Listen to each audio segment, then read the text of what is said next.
Amapiano and climate change. These were two of the top trends last year. What can we expect in 2020? Trend analyst Dion Chang previews what will be big this year. Very good morning to you. Good morning, Jane. What's it going to be? Well, I think the first release that we have at Flux Trends for the year, I think the title kind of gives a bit of warning. It's The Politics of Rage and the Quest for Middle Ground. And I think that's kind of where 2019 left us. And I think if people think, well, that's quite a political kind of statement to look at in terms of trends, you normally think of pop culture, all of those kind of things. There's a blurring of lines. So the whole sort of activism around sustainability, that's on the rise. So that's affecting not only retail, but even large corporate loans. So even in the luxury fashion business, Prada has had one of the first sustainability loans given to them. So if they have benchmarks, their interest rates will decrease. We're just starting to see the polarization in terms of politics starting to spill over into business. So Trump's trade war with China is starting to affect that. They're talking about the decoupling of the sort of the tech between East and West is going to start affecting a whole lot of multinational companies that supply all these big tech companies. So there's a real mix-up of where politics is going, where it's sort of trying to nudge into business, and then it spills over into retail. Sustainability is really a top note there, and you're starting to see how that starts filtering into almost everything that we do, buy, and the business way in which we do business. And the fight for the middle ground?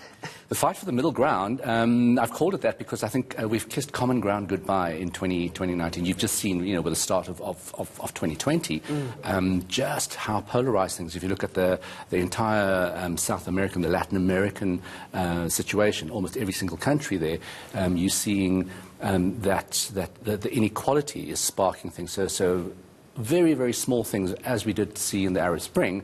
Whether it's a small surcharge on petrol, on travel, sparks these huge protests, around the world. And then, Hong Kong just sort of was that guiding light, if you would, for 2019. I think it's emboldened a lot of people to come out and protest. So even in terms of inequality, I think that's starting to start play into the politics, and that goes into the state of the economy and then popular culture as well.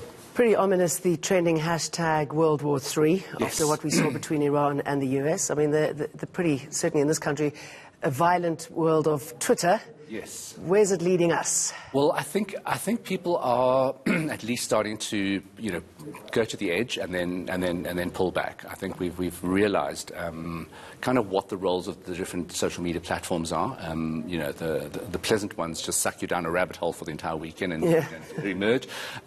The ones like Twitter, we know are really, especially in 2019, we're extremely toxic, not helpful at all. And I think people have started to kind of bail out of that or self-monitor those kind of things. And I think we've realized how much hate or toxicity that those platforms can bring. And I think we're a bit more cognizant of that in 2020. 2020 also is a big watershed year. A lot of tech companies, a lot of corporates would say, we're going to be fully digitalized by 2020. Everything was going to be done by 2020. Well, we're in 2020 now, so now everybody starts looking at 2030, 2050, the different benchmarks.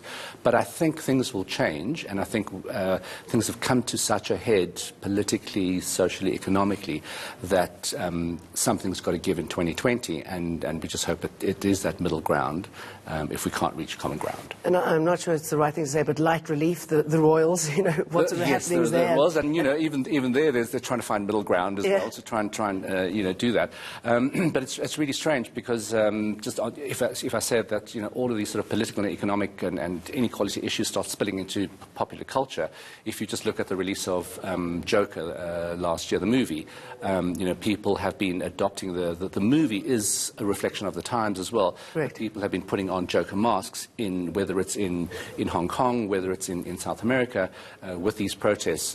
So it's become a sort of a symbolic way of doing things, and that's where popular culture starts merging with politics and state.